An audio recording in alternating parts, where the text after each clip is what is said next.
Good morning, children. You are watching Facts Spin Talk. I welcome you all in this online video lecture of Scottish Public School. Today, this video lecture is going to be for the class 7 students, and we are going to start a new chapter, that is Geography Chapter 2. That is Geography Chapter 2. Geography Chapter 2, that is, what is the name of the chapter? The structure of the earth. We will study this, the structure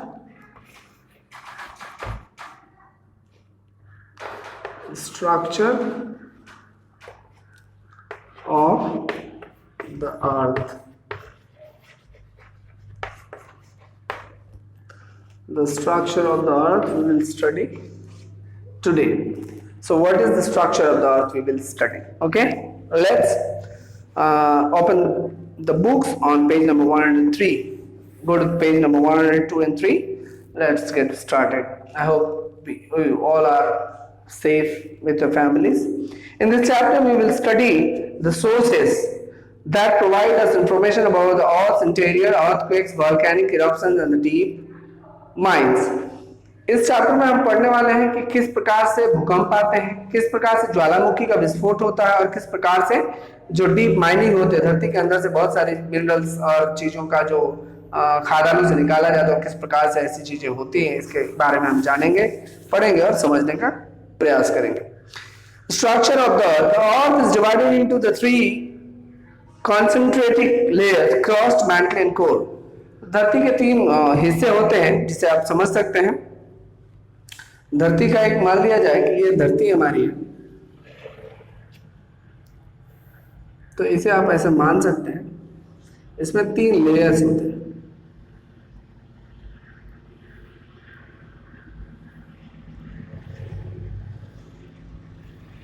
ये 3 layers होते हैं, जिसमें कि crust होता है, mental होता है और कोर होता है. Each of these layers has its own characteristics.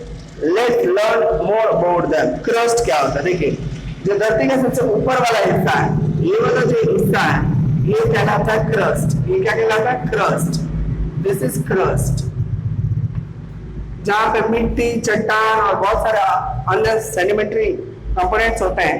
The crust is the outermost layer of the earth. धरती के ऊपर का जो हिस्सा होता है इसे क्रस्ट कहते हैं. The thickness of the crust varies from the 5 to 8 kilometers beneath the oceans and to an average of 35 kilometer under the concentric landmass. ये लगभग 5 से 8 किलोमीटर समुद्र के अंदर तक, या लगभग 35 किलोमीटर, धरती के 35 किलोमीटर अंदर, लगभग कितना? 35 किलोमीटर अंदर तक, लगभग 35 किलोमीटर अंदर तक इसका डेप्थ होता है. क्रस्ट इतना ज्यादा डीप तक जाता है, 35 किलोमीटर अंदर तक क्रस्ट ही रहेगा. The main elements of the that makes up the crust is silicon, aluminium and magnesium. इसमें मुख्य रूप से जो चीजें पाई जाती हैं, एल्युमिनियम पाया जाता है, सिलिकॉन पाया जाता है और साथ ही एल्युमिनियम पाया जाता है. The main components of the continental landmass are silicon and aluminium. Thus it is called the Sial. इसको सिलिकॉन और एल्युमिनियम कहा जाता है, इसलिए इसको SiAl भी कहा जाता है. The oceanic crust is called seema as it is made up of the silicon and magnesium. जो धरती समुद्र के नीचे वाला जो हिस्सा होता है उसमें ज्यादातर क्या पाया जाता है? सिलिकॉन पाया जाता है और मैग्नीशियम पाया जाता है, इसलिए इसे सीमा के नाम से जाना जाता है. SiMa. SI हो गया सिलिकॉन के लिए और मैग्नीशियम के लिए हो गया Ma. The density of the crust is less than 3 gram per cubic centimeter or maybe something per cc. The oceanic crust is denser and the continental crust than the.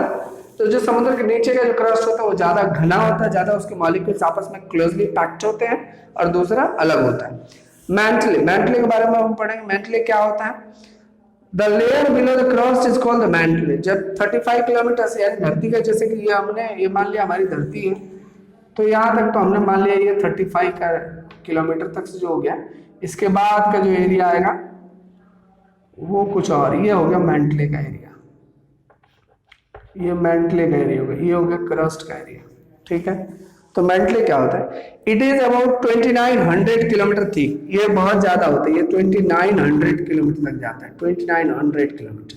इसके बाद आता है दूसरा एरिया, तो इसे हम पढ़ेंगे.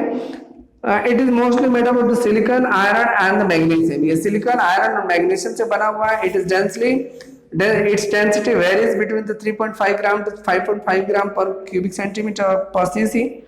ये जो है ना, ये इसकी जो इसका जो घनत्व है 3.5 3.5 से 5.5 पर ग्राम पर क्यूबिक सीसी के हिसाब से होता है। The mantle consists of the two layers, the upper mantle and the lower mantle। इसमें दो तरह का होता है। जैसे 2900 किलोमीटर मैंने बताया, तो इसमें एक अपर मैंटले हो जाएगा, सपोज दैट इसको अपर मैंटले कहेंगे और इसको लोअर मैंटले कहेंगे। इस तरह का आप समझ सकते हैं। दूसरा जो है, the average temperature of the upper mantle is 870 degree Celsius. इसका जो अपर मैंटले है, ऊपर वाला जो हिस्सा है, इसका इस पार्ट का टेम्परेचर क्या होगा यहाँ पे 870 डिग्री सेल्सियस। आप कल्पना नहीं कर सकते कितना गर्म होगा ये, क्योंकि यहाँ पर हम लोग 40 डिग्री सेल्सियस में इतना उबल जाते हैं, इतनी गर्मी लगती है, हम पसीना पसीना हो जाता है। 870 डिग्री में तो कुछ भी पिघल सकता है। While the lower mantle has an average temperature of 2200, यानी नीचे वाला जो है इसका एवरेज क्या है, लगभग 2200 डिग्री सेल्सियस, यानी और ज्यादा गर्म है। ये बहुत ही ज्यादा गर्म है। इसकी गर्मी का कोई हम लोग कंपैरिजन नहीं कर सकते, क्योंकि जैसा कि सन का जो है 6000 डिग्री सेल्सियस उसका सरफेस टेम्परेचर। कोर के बारे में बात करें, इनर मोस्ट, जैसे कि मैंने बताया, इसमें 3 हिस्सा हमने लगा दिया। कोर हो गया, ये मेंटले हो गया, और ये क्या हो गया, ये इनर, इसको बोलते हैं कोर। ये हो गया कोर, ये क्रस्ट हो गया, मेंटले हो गया और एक कोर हो गई। समझ गए? 3 हमारा हिस्सा हमने आपको बताया। तो ये तीनों जो हिस्सा है, इसमें कोर क्या है? It is the inner most layer of the earth called the core। it is its thickness is about 35 kilometre. इसका जो पूरा जो इसकी जो मोटाई है, ये 35 किलोमीटर, 3500 किलोमीटर, यानी लगभग 3500 किलोमीटर इसका जो थिकनेस है, मोटाई है। It is made up of nickel. इसमें निकेल ज्यादातर पाया जाता है, आयरन लोहा पाया जाता है, और hence it is known as knife, NiFe। Ni से निकल, Fe से लोहा। लोहा का केमिकल नेम Fe होता है, आप जानते ही हैं। Its density is about 11 ग्राम पर cc। सबसे ज्यादा घना है, क्योंकि लोहा है तो लोहा ज्यादा घना होता है, तभी तो मजबूत होता है।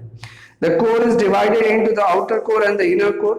The outer core has a temperature of the 3700 degree. outer core, इसमें भी अब 2 हिस्सा लग गया, तो 2 हिस्सा जो लग गया, सपोज ये हमारा कोर था, तो इसका ऊपर वाला, यानी इसका जो ये हिस्सा है, इसका 3700 डिग्री सेल्सियस है, और नीचे वाला का हिस्सा जो है, ये कितना गर्म है, इसके बारे में बात करें तो ये 5000। ये वाला जो हिस्सा है, ये 5000 डिग्री सेल्सियस, लगभग इसका सूरज के जितना गर्मी है। सूरज का कितना है, 6000 डिग्री सेल्सियस, हम सभी जानते हैं। तो उसी तरह धरती के अंदर भी 5000 डिग्री सेल्सियस का टेम्परेचर है, तभी तो वहां से गर्मी इतनी बढ़ती रहती है, और जो प्रेशर आता है तो अभी ज्वालामुखी का उद्गार हो जाता है, ज्वालामुखी फट जाता है, यानी वॉल्केनिक इरप्शन हो जाता है।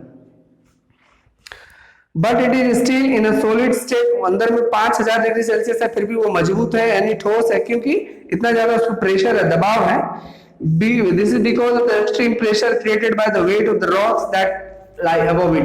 धरती के ऊपर जितने भी पहाड़, पर्वत, पेड़ पौधे, इंसान, घर, बिल्डिंग, हवा, सारी चीजें हैं, इन सभी चीजों का जो प्रेशर है, जो दबाव है, इसके वजह से उतना गर्म होने के बाद भी वो ठोस है। क्यों? क्योंकि बहुत ज्यादा प्रेशर है, उसको पिघलने का हमने मौका ही नहीं दिया, वो पूरा दबाया हुआ है, एकदम जोर से कॉम्पैक्ट है, तो पिघलेगा कैसे? पिघलने के लिए तो उसको हम जगह देंगे तब ना पिघल के वो बहेगा, पिघलेगा कैसे? इसलिए वो जो प्रेशर है, इसलिए कभी कभी क्या होता है, कई जगह पे जहां पे मिट्टी कमजोर पाता है, वो फाड़ के अंदर से निकल जाता है, उसको ये बोलते हैं वोल्केनिक इरप्शन। फाड़ के ऊपर से लावा निकल जाता है गर्मा गर्म, जिसे हम कहते हैं मैग्मा, ये lava. Rocks and the minerals. अब हम देखेंगे रॉक्स और मिनरल्स क्या होता है। रॉक्स और मिनरल्स, चट्टाने और खनिज। What is the duration time, how many minutes has happened? Rocks and minerals, 1 minute. Okay. Minerals are naturally occurring inorganic substances found in the earth's crust। ये minerals क्या होता है, धरती के क्रस्ट वाले हिस्से में 35 किलोमीटर तक के रेंज में पाया जाता है। They contain a single or a combination of the elements। इसमें एक भी हो सकता है और कई सारे तत्व भी मिले हुए हो सकते हैं, मिश्रण भी हो सकता है। They have definite chemical composition and physical properties। इसमें अलग अलग फिजिकल और केमिकल प्रॉपर्टीज, यानी उसके अलग अलग रासायनिक तथा भौतिक गुण हो सकते हैं। They may be metallic like iron और iron and copper, or non-metallic like mica and sulfur, or even energy minerals like coal and petroleum। तो ये इसमें लोहा भी हो सकता है, कॉपर भी हो सकता है, मेटेलिक मिनरल्स अगर हुआ तो, नहीं अगर ये नॉन मेटेलिक हुआ तो माइका या सल्फर भी हो सकता है। अगर वो भी नहीं हुआ तो हो सकता है कि इसमें कोयला या पेट्रोलियम हो। धरती के अंदर इससे सारा तो कुछ निकलता है, हम जानते ही हैं। Minerals have a wide range of the colour, hardness, texture and lustre. Diamond is the hardest material mineral while the talc is the softest. क्या है कि अलग अलग तरह का मिनरल हो सकता है। कुछ मिनरल दुनिया में सबसे स्ट्रांग होता है, जैसे डायमंड। डायमंड जो हीरा कहते हैं, हीरा is the hardest material on this planet. उससे ज्यादा कठोर, उससे ज्यादा मजबूत कोई मटेरियल नहीं। और टाल्क जो होता है, टाल्कम पाउडर जो हम लगाते हैं, नाइसिल, टर्मिकुल, तो ये सारा क्या है, ये टाल्कम पाउडर है। ये सबसे सॉफ्ट मिनरल है, सबसे सॉफ्ट होता है। देखते हैं नाइसिल छूने में कितना सॉफ्ट है, टर्मिकुल पाउडर छूने में सॉफ्ट है, पॉन्स जो है वो भी बहुत सॉफ्ट। तो सब टाल्कम पाउडर है, वो उसी से बनता है, मिनरल से। Rocks are combination of the various minerals and include all the solid material of the earth's crust. धरती में पाए जाने वाला हर तरह का सॉलिड मटेरियल का उसमें एक ये रहता है, कॉम्बिनेशन रहता है। They do not have the definite chemical compositions. Some rocks contain accumulations and the minerals in large quantities which can be extracted economically. Such rocks are called ores. Magnetite is an ore of the iron, while bauxite is an ore of aluminium. The type of the landform, drainage and the soil found in the region depends upon the type of the rocks present there. किस तरह के rock वहां पे होंगे ये देखा जाएगा। ये डिपेंड करता है अलग अलग सॉइल और लैंडफॉर्म के आधार पर। तो जो है मैग्नेटाइट एक ओर होता है, मैग्नेटाइट एक ओर होता है जिसमें कि लोहा पाया जाता है। और बॉक्साइट जो पाया जाता है जिसमें एल्यूमिनियम होता है, अंदर से निकाला जाता है। जिसमें अगर मैग्नेटाइट निकला तो उसमें से लोहा निकलेगा, टीना, जस्ता, ये सब निकलेगा।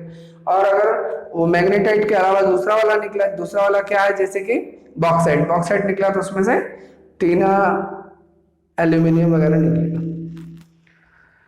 आज यहीं तक रहने देते हैं, आगे हम पढ़ेंगे अगले दिन और कंप्लीट करेंगे अगले दिन इस चैप्टर को। Thank you, have a nice day. तब तक आप लोग क्या कीजिएगा, क्लास 7 के जितने भी बच्चे हैं, मैं देख पा रहा हूँ कि अर्पित गुप्ता बिल्कुल भी कुछ नहीं बना रहे आप, तो आप ध्यान से देखिए। निशिता, अर्पित, हरभजन सिंह, अरबी Ashraf, all the students need to push yourselves hard. Try to make A, B and C. You have to A, B, C, D. You have to make. Send it in the group between 6 o'clock to 7 o'clock in the evening. Thank you. Have a nice day.